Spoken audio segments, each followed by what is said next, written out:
Next question says, Shalom Rabbi, are we allowed to throw pictures out or rip pictures out, either of ourselves or other people?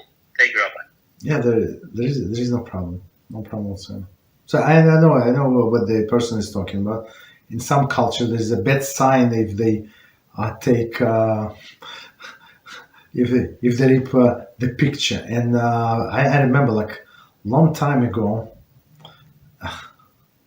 somebody would show me the family album, like in the days where they have family album many years ago. And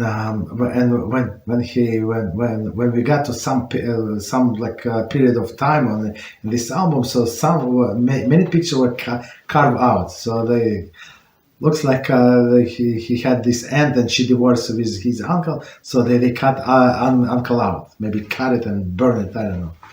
That's it was a little unusual to put to say the least, to see like carved out.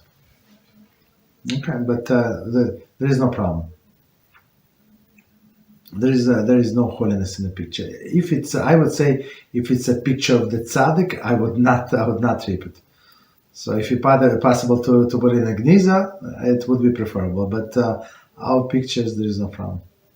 So I mean, don't throw it. Just put it like indirectly. So you would be destroying but indirectly. Put it in recycling or something.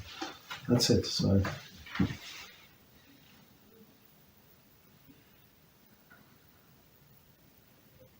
Thank you very much, Rabbi. You're welcome.